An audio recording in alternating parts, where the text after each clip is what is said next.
Bienvenidos a otra sesión de Mi Crowd, donde te estamos demostrando cómo el capitalismo es el mejor amigo de la mujer. Y hoy tengo el honor, el gusto y el privilegio de que nos acompañe el candidato y futuro diputado en Argentina, Javier Milei, que ha estado haciendo cosas buenísimas por retomar el camino de la sensatez en Argentina. Gracias, Javier, por estar con nosotros. No, por favor, Gloria, para mí es una alegría y un honor y un orgullo tener la posibilidad de estar interactuando contigo.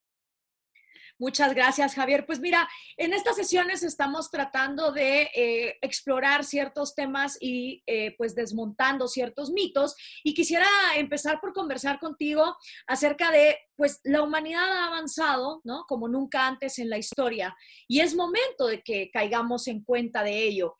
Por lo que quienes establecen que todo tiempo pasado fue mejor, están mintiendo, excepto en América Latina, pues todo tiempo pasado fue mejor en Argentina, en Venezuela o en Cuba, por ejemplo. Y ahí donde todo tiempo pasado fue mejor, la gente niega esa realidad y creen que por mucha miseria que tengan hoy, están mejor que nunca antes.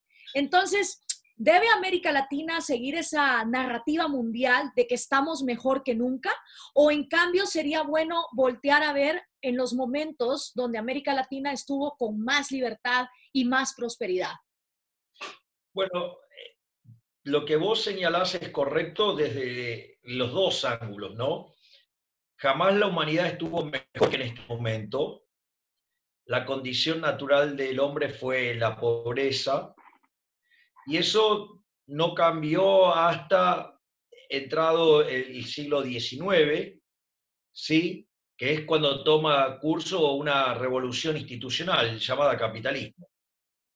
Básicamente si vos en las series de Madison mirás, el mundo entre el año 0 y el año 1800 prácticamente no había crecido nada, solo subió un 40% el PBI per cápita y todo eso se concentró en el siglo posterior al descubrimiento de América. Y eso fue todo lo que evolucionó el mundo. Y cuando el mundo llegó al año 1800, concretamente en el año 1810, en el mundo vivían 1.000 millones de seres humanos y el 95% vivía en condiciones de pobreza extrema, es decir, con menos de $1 diario. Después de la llegada de la revolución del capitalismo, en los 200 años posteriores, o sea, hasta el año 2000, el PBI per cápita se multiplicó cerca de 10 veces, y no solo eso, sino que con casi, te diría, 7.000 millones de seres humanos en el planeta Tierra, o un poco menos, la pobreza extrema cayó a menos del 5%. De hecho, antes de esta crisis, con cerca de con 7.800 millones de seres humanos en el planeta, había menos de 5% de pobres extremos, digo, para ser exacto con los números. Por lo tanto, además, cuando vos lo mirás en el crecimiento, eso también implica que el crecimiento se fue acelerando, porque de ser 0,02% anual, en los primeros 1800 años, entre el 0 y el año 1800, que de vuelta muy concentrado en el siglo posterior al descubrimiento de América, vos lo que ves que saltó al 0,66 en el siglo XIX, y después lo que tenés es que a lo largo del siglo XX se fue acelerando, porque en la primera parte del siglo XX el mundo ya crecía al 1, en la segunda parte al 2, en lo que va de este siglo el mundo crece 3, todo en términos por per cápita estoy diciendo. Y esto es una mejora fenomenal, y es más, digamos, el hecho, vos sabés que hay unas estimaciones hechas para la segunda mitad del siglo XX, porque digamos, las cuentas nacionales tienden a subestimar el progreso tecnológico. Fíjate vos, cada vez que te sale un nuevo iPhone, ¿no? ¿Cuánto cuesta? Lo mismo, $1.000. Sin embargo, la tecnología que tiene es la misma. Es decir, cada vez, digamos, vos por el mismo precio conseguís un bien de mayor calidad. Y es más, de hecho, $1, digamos, puesto hoy vale más que uno en el futuro. Por lo tanto, digamos, la mejora que estás teniendo es muy sustancial. Entonces, en ese contexto, te diría cuando se hace esa corrección, el mundo en la segunda parte del siglo XX no creció al 2,1, creció al 3,1. Es un número impresionante porque es en términos per cápita, y si hoy el mundo viene creciendo a un ritmo del 3 per cápita, imagínate, por lo menos debe estar por lo menos en el 4%. Por lo tanto, estamos en una situación como nunca vista en la historia, y que de hecho de mantenerse así, digamos, vamos a estar creciendo, digamos, o sea, en un siglo, el PIB per cápita se va a multiplicar por 60 y vamos a haber generado algo que, ¿me entendés? Digamos, 5 veces más grande casi de lo que se logró en 20 siglos. O sea, para ser exacto sería 4,7. Digo, estoy redondeando los números porque si no se vuelve muy tedioso. Entonces, el mundo va a una situación mucho mejor. Ahora, el problema es América Latina. Digo, claramente América Latina tiene casos emblemáticos de países absolutamente decadentes. El caso de Argentina es un caso emblemático. Argentina, con su constitución de 1853, que la puso en marcha en 1860, la constitución de Alberdi, en 35 años de ser un país de bárbaro, pasó a ser el país más rico del mundo. O sea, Argentina en 1895 era el país más rico del mundo. Y después, con la llegada de Irigoyen al poder, o sea, la primera presidencia de Irigoyen, un radical, empezó paulatinamente a abrazar las ideas del socialismo. Y eso, digamos, ya cuando entra en el golpe del 30, abraza las ideas del fascismo, y eso es exacerbado después con la presidencia de Perón, y después, o sea, todo lo que vinieron atrás quisieron hacer peronismo sin Perón. Entonces, Argentina fue entrando en una debacle que, previo a la llegada de la crisis del coronavirus, Argentina ya estaba 70 en el ranking mundial de PBI per cápita, y estimamos que, según cómo se termine de resolver la cuestión cambiaria, Argentina estará cayendo entre el puesto 100 y el 120. Por lo tanto, o sea, Argentina ha entrado en un sendero verdaderamente miserable, y la verdad es que me produce mucho dolor que esto que pasó este fin de semana en Chile, porque, digamos, o sea, pareciera que están queriendo abrazar la decadencia argentina, que es la misma decadencia de Venezuela y la misma decadencia, digamos, de Cuba, entre otros lugares, ¿no? Y precisamente por eso es que ha habido esos ejemplos exitosos de una Argentina más próspera, de un Chile que, cuando pasen las décadas y volteen a ver el modelo que tenían, probablemente van a decir, ah, ok, sí, en ese momento estábamos mejor.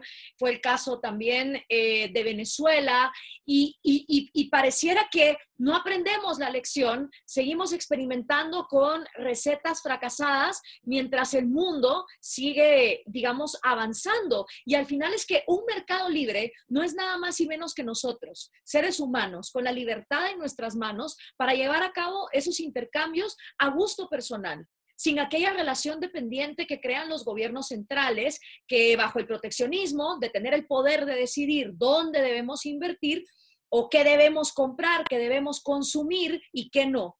Esa apertura de los mercados, la apertura de las ideas, de la división de poderes, de la protección a la propiedad privada y la vigilancia constante hacia nuestros gobernantes son conceptos más sanos que se han oído, pues, en varias ocasiones. Pero, ¿qué tiene que ver todo eso con el progreso? Sobre todo para ti, que ahorita estás lanzando tu candidatura precisamente para enfocar la atención en la necesidad de tener todas esas circunstancias para un adecuado progreso. Mira, ahí entran dos dimensiones. Empiezo por la más simple, que es la empírica, y después a dar una respuesta de por qué eso es así. Cuando vos tomás los países en términos de PBI per cápita y, digamos, los niveles de libertad económica, vos ves que aquellos países que son más libres son 8 veces más ricos que los reprimidos. Ese es el primer punto. El segundo punto es que, además, el decil más bajo de la distribución, es decir, el segmento más pobre, está 11 veces mejor que en su par reprimido. Y además, esto es muy interesante porque el ingreso promedio del decil más bajo en el país libre duplica al ingreso medio del país reprimido. ¿Y por qué es interesante? Porque como la distribución del ingreso lleva un formato que se puede asimilar con una log normal o con una chi cuadrado o con lo que se llama también distribución Pareto, eso significa que entre el 70 y el 80% de la población vive con menos del ingreso promedio. Por lo tanto, digamos, o sea, aquella persona que está en el peor lugar del país libre está mejor que el 80 o 90% de las personas que viven en el país reprimido. Además, la gente vive más, vive un 25% más, y no solo eso, sino que además la pobreza es 25 veces menor en el formato estándar y 50 veces menor en el formato extremo. Es decir, claramente la agenda de la libertad es una máquina de sacar gente de la pobreza, es la máquina de la prosperidad, es la máquina del bienestar. Entonces la pregunta es, bueno, ¿por qué no lo hace? Bueno, porque hay un problema de incompatibilidad en sentidos. Porque los que tienen que hacer la reforma, que son los políticos, digamos, eso va en contra, ¿sí? En contra de sus intereses. Ahora, eso es, digamos, y si vos querés, es un anticipo de por qué yo me metí en la política. Y después tenés la faceta de, ok, ¿qué hay detrás de esos números? O sea, ¿por qué esos números maravillosos? ¿De dónde derivan? Bueno, en realidad derivan básicamente de las instituciones. Y la cuestión central detrás de las instituciones son los valores morales. Digamos, entonces vos, por ejemplo, cuando abrazás el socialismo, cuya base fundamental es la envidia, el odio, el resentimiento, el trato desigual frente a la ley, el robo y el asesinato, bueno, digo, eso después deriva en un conjunto de instituciones nefastas que lo único que hacen es generar pobreza. Ahora, y por el otro lado, vos tenés las instituciones del capitalismo que tienen que ver con la propiedad privada, digamos, con los mercados libres, es decir, con poca intervención o nula intervención estatal, la libre competencia, pero la libre competencia en el sentido clásico, es decir, en el sentido a la Hayek y no en el sentido, digamos, por ejemplo, neoclásico, ¿no? Digamos, o sea, y lo que tiene que ver con la división del trabajo y la cooperación social, donde el paraguas fundamental es la idea del respeto irrestricto del proyecto de vida del prójimo, ¿sí? Y donde vos solamente podés ser exitosa sirviendo al prójimo con bienes de mejor calidad o mejor precio. Y ahí es donde yo quiero empezar a tallar, porque está muy buena, la pregunta es genial, porque digo, entonces, por ejemplo, el rol de la propiedad privada, porque en general los países de izquierda lo que hacen es erosionar la propiedad privada. Entonces, digo, porque todo el sistema económico se coordina a partir del sistema de precios, es decir, el sistema de precios, la economía vendría a ser como lo que es el sistema nervioso, digamos, para el cuerpo humano. Entonces, y el sistema de precios es un mecanismo de coordinación, digamos, de transmisión de señal, de coordinación y ajuste. Suponete lo siguiente, vos me vendes un teléfono, yo te pago una determinada cantidad de dinero. Eso genera un registro histórico que se llama precio. Y eso se convierte en una señal que se transmite a lo largo del sistema, donde los agentes se coordinan. Algunos serán compradores y otros serán vendedores. Y si las cantidades ofrecidas y demandadas difieren, eso va a dar como resultado un proceso de ajuste en el cual se mueven los precios. Ahora, ¿cuál es el punto central? El punto central es que todo este proceso solamente tiene sentido si tiene sentido la primera transacción, y esa transacción depende de modo crucial de la propiedad privada. Es decir, yo, digamos, te entrego mi teléfono, él es mío, y vos me entregás tu dinero, que es tuyo, entonces eso sí constituye precio. Entonces, es el argumento central de la lógica del libro de Mises, Socialismo, donde la no existencia de propiedad privada, digamos, deriva en que no puedes hacer cálculo económico. Bueno, en la medida que vos intervenís la economía y te metés en la economía y metés más Estado y metés más regulaciones, justamente lo que hace es que bloquear la acción humana. Vos de hecho decías muy bien, digamos, ¿qué es el mercado? Y el mercado somos nosotros interactuando, digamos, haciendo intercambios voluntarios que conduzcan a un mejor nivel de bienestar para nosotros mismos. Eso es el mercado, eso es una cosa absolutamente natural. Y cuando se mete el Estado y empieza a violentar la propiedad privada, o sea, bueno, justamente lo que está haciendo es violentar esas acciones, entonces el sistema empieza a generar resultados raros, o sea, raros, vendría a ser malos, y cuanto más lo hace, peor va. Entonces, ese es el eje central. ¿Por qué? Porque entonces el eje central es la propiedad privada. ¿Y por qué esto después tiene un efecto importantísimo en crecimiento? Porque vos para crecer tenés que invertir, tiene que aumentar el stock de capital per cápita. Y para aumentar el stock de capital per cápita, vos no vas a invertir si no podés apropiarte de los resultados de la inversión.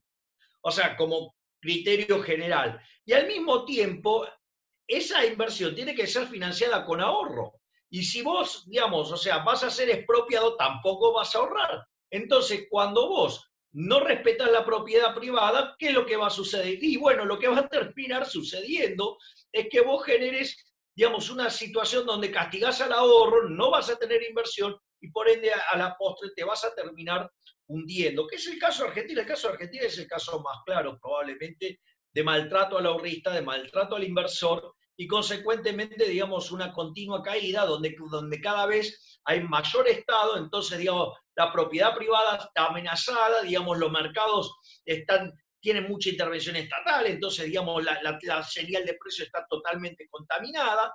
Sí, la cuestión de la competencia, digamos, el Estado omnipresente determina, digamos, favoreciendo la existencia de empresarios y de empresucios, ¿sí? En lugar de empresarios, entonces se vuelve un capitalismo de amigos, por decirlo de alguna manera, y donde, digamos, en ese esquema, digamos, lo más importante para el empresario es conseguir el favor del político, que ganarse, digamos, su dinero honestamente, y por ende termina pagando una miseria a los trabajadores, con lo cual, digamos, o sea, todo conduce a un estado de deterioro enorme y además es importante esto porque cuanto más abogues por las ideas del socialismo, lo que vas a tener es que la gente empieza a tener peores comportamientos, se comporta de una manera más fea. Es decir, ¿por qué? Porque como el socialismo, digamos, se nutre de la envidia, del odio, del resentimiento, es decir, la gente termina teniendo actitudes malas. Es decir, vos fijate que en los lugares donde, porque aparte en el liberalismo, en el capitalismo, vos solo podés ser exitosa sirviendo al prójimo con bienes de mejor calidad a un mejor precio. Lo que sucede es que, mirá, vos podés odiar a la otra persona, pero digamos, o sea, pero necesitas que te compre tu producto y por ende lo vas a tratar bien. Es como decía Bertrand de Juvenet, digamos, donde está el liberalismo, las costumbres son dulces. O como decía, digamos, ya en una forma más extrema, Bastiat, donde entra el comercio, no entran las balas. Bueno, digamos, o sea, es decir, que además el capitalismo, el liberalismo, conduce a una relación más armónica entre los seres humanos. Con eso que nos estás explicando, está claro que la solución no es dividir, sino multiplicar ese producto social, incluso de comportamientos, que como bien dices, al final hay hasta una atrofia psicológica cuando los sistemas socialistas empiezan a hacerlos aceptados, donde la corrupción, la envidia, la traición, la mentira y el esquivar esas mismas reglas imposibles de cumplir se vuelve la norma, ¿no? Lo que decía George Orwell, los cerdos se vuelven peores que los humanos que trataron de quitar. Pero los que dedican su atención a problemas de distribución de riqueza cometen siempre el error de querer distribuir más de lo que la economía nacional está en condiciones de hacer en proporción a su productividad. Y por eso siempre hablan de cosas gratis que nunca nos explican cómo se van a pagar. Pero ¿cómo pueden multiplicar? Y esto creo que ahorita que tú estás en esta campaña, eres la persona indicada para contestar. ¿Cómo pueden multiplicar los que están gobernados por quienes se empeñan en dividir? ¿Es la solución que los que quieren multiplicar hagan política para quitarse a los que quieren dividir de encima? ¿O hagan más empresarialidad en la informalidad para escapar de los que quieren dividir? A ver, yo, digamos, contesto la cuestión política y me resulta más divertido todavía el fundamento económico. La cuestión que, como te lo había anticipado antes, hay un problema de incompatibilidad de incentivos. O sea, los principales beneficiarios de estas atrocidades son los políticos. Es decir, los políticos son quienes, digamos, se ven beneficiados con todo esto. Y por lo tanto, digo, no están dispuestos a hacer reformas que vayan en contra de ellos mismos. Frente a esa situación, vos tenés, como te diría, ante ese problema, dos soluciones. Una solución es la solución revolucionaria, es decir, la solución violenta, la solución sangrienta. La verdad es que a mí no me parece que esa sea la solución factible, básicamente porque el Estado tiene el monopolio de la violencia. Entonces, si vos querés impulsar las ideas, bueno, digo, en principio vas a tener un problema porque ellos son los que tienen las armas. Entonces, no creo que el resultado sea bueno, digamos, o sea, esa situación te diría que es casi para un adolescente, digamos, no muy lúcido, por decirlo de alguna manera elegante. Entonces no te queda otra que meterte en el sistema, y obviamente meterte en el sistema no vas a competir con un pie de igualdad. El sistema está hecho para que no puedas ingresar. Entonces, en ese contexto, lo que nosotros con José Luis Esper hemos decidido meternos a dar esa batalla. Nosotros creemos que tenemos muchos argumentos como para ganarla, aún en una situación desventajosa, como que fueras a jugar un partido de fútbol y te obligaran a jugar con 8 jugadores y que tu arquero, tu portero, digamos, o sea, esté atado de los brazos y las piernas, pero nosotros creemos que nuestras ideas son, digamos, las ideas de la libertad son tan superiores, tanto desde la cuestión moral como desde la cuestión empírica o de lo productivo, que absolutamente podemos ganar aún en inferioridad de condiciones, digamos, como para ir sentando las bases. Entonces, eso te diría que, digamos, si vos querés, entonces esa es la respuesta, digamos, de índole política y de entrar al sistema para dinamitarlo desde adentro. Esa sería la lógica. Y la otra es, digo, pero no hay que dejar de dar la batalla conceptual, porque ahí, digamos, lo que uno tiene que hacer es golpear sobre el eje central del argumento socialista, que en realidad el argumento socialista no es un argumento que no ha sido abonado por liberales. O sea, el argumento tiene que ver, original parte de John Stuart Mill, quien sostenía que la distribución era independiente de la producción y que vos entonces podías producir, ¿sí? Entonces, y después eso, digamos, redistribuirlo. En realidad, ¿por qué? Porque eso derivaba de la teoría del valor trabajo. Y vos fíjate que siempre los socialistas no pueden salir de la teoría del valor trabajo porque en realidad ellos parten de que existe explotación. Entonces, necesariamente tienen que recostarse sobre Rodbertus y sobre Marx. Digamos, ¿por qué? Porque, digamos, es la teoría del valor trabajo lo que les permite, digamos, construir desde ahí. Pero en realidad es un formato, digamos, para justificar, digamos, su envidia y su odio y su resentimiento, y que solamente lo pueden hacer desde la teoría del valor trabajo. ¿Por qué?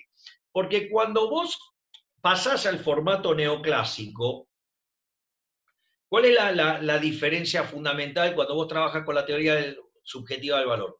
Que la retribución de un factor va a venir dado por el valor de su producto marginal. Supongamos, el caso del trabajo.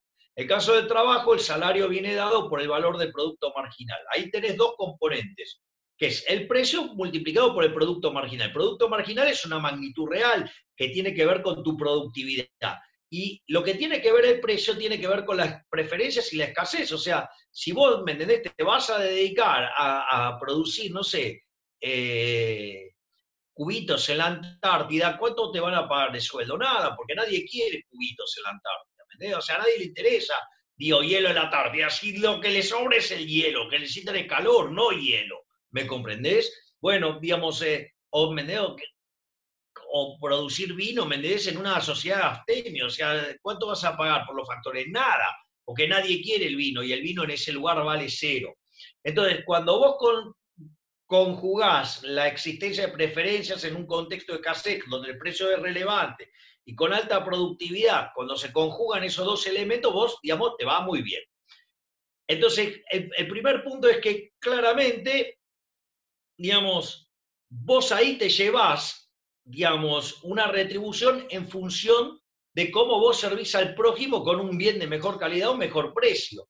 Y entonces, ¿qué es lo que pasa? Cuando vos te pones a tocar la distribución del ingreso, que en realidad la distribución del ingreso es un emergente, ¿sí? Digamos, de las acciones de los seres humanos, donde es la distribución del ingreso no es ni más ni menos el conjunto de decisiones de los agentes que se manifestaron en retribuir de mejor manera a quien ha servido a su prójimo con bienes de mejor calidad, mejor precio.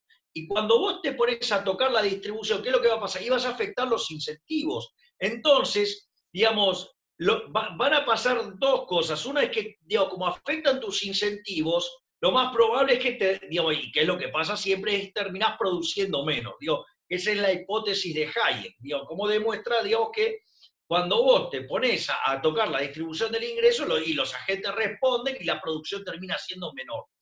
Y no solo eso, sino que además, y esta es la hipótesis de Kirchner, cómo mejora, con la que tiene que ver con la noción de descubrimiento. Entonces, digo, si vos no te vas a poder apropiar de tu descubrimiento, ¿por qué? Porque en realidad el mercado es un proceso de descubrimiento, esa idea es de Hayek. Y lo que hace Kirchner la plasma en lo que tiene que ver con la distribución del ingreso. Entonces, bajo la idea de John Locke, el que lo descubre se lo apropia, es el dueño. Entonces, en ese contexto, si vos lo que vas a descubrir no te lo vas a poder apropiar, entonces no tenés incentivo a descubrirlo. Entonces, lo que vas a tener es que, digamos, la producción se va a caer y todos vamos a ser más pobres. Digo, al margen, ¿sí? Digamos, de lo violento que puede ser la propia redistribución del ingreso, que no es ni más ni menos que robarle a un individuo el fruto de su trabajo para redistribuirlo de la manera que se le da las ganas al hacedor de política, lo cual es, digamos, obviamente siempre el que reparte se queda con la mejor parte. Por eso los políticos son ricos y la gente cada vez está peor.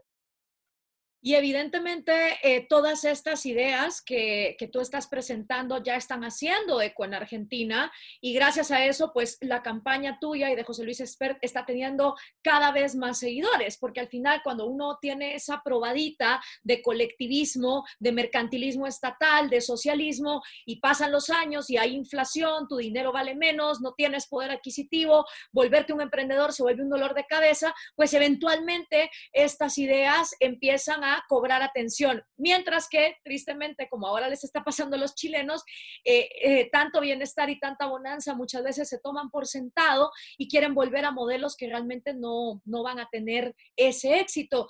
Gracias, Javier, por esta entrevista, por habernos aclarado todos estos conceptos y antes de despedirte, me gustaría que compartieras con la audiencia cómo le pueden seguir la pista a la campaña y a las propuestas que tú con José Luis están haciendo para Argentina. Bueno, nosotros, digamos, yo me uní al frente que armó José Luis, que se llama Despertar. De hecho, hay una página.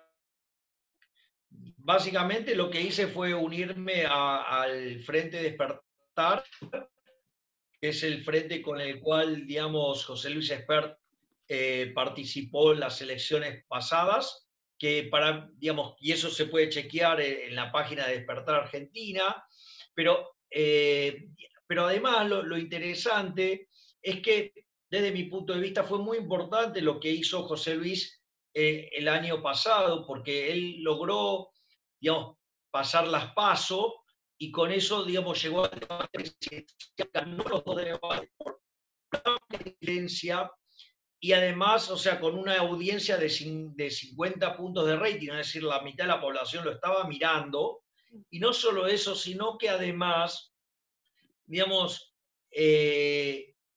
muchas de las cosas que dijo José Luis que iban a estar pasando en el país si verdaderamente digamos, tanto Alberto Fernández como, digamos, Macri intentaban seguir aplicando este tipo de cosas, íbamos a terminar en una crisis colosal.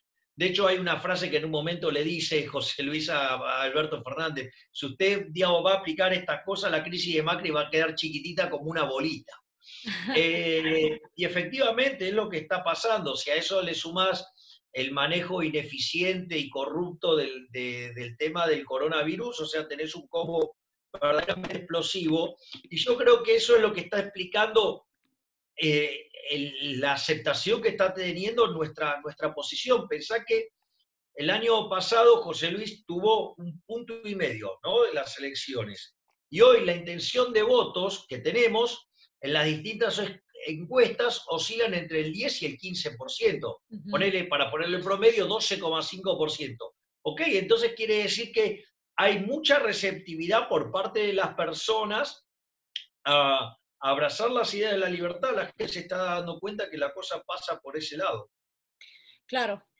Y ojalá de verdad haya ese despertar que tanto necesita Argentina, y les deseamos la mejor de las suertes, porque además una de las razones por las que Microwd todavía no está en Argentina otorgando microcréditos a mujeres que han quedado fuera, digamos, de ese sistema mercantilista imposible de entrar, es precisamente la cantidad de restricciones que Argentina tiene. Entonces esperemos en un futuro sea también Argentina parte de Microwd, y ustedes parte de esa política para volver a traer las ideas que hicieron de Argentina esa gran nación. Javier Milei, para Microwd y para todos ustedes, muchísimas gracias. Síganlo en redes sociales, lean sus libros y, por supuesto, su campaña política con José Luis Expert. Gracias, Javier. Muchísimas gracias, Gloria. Siempre es un placer hablar contigo y es un honor y un orgullo, digamos, ser tu amigo. Muchas gracias, Javier, y a todos ustedes, hasta la próxima. Nos vemos en otra sesión de Microwd.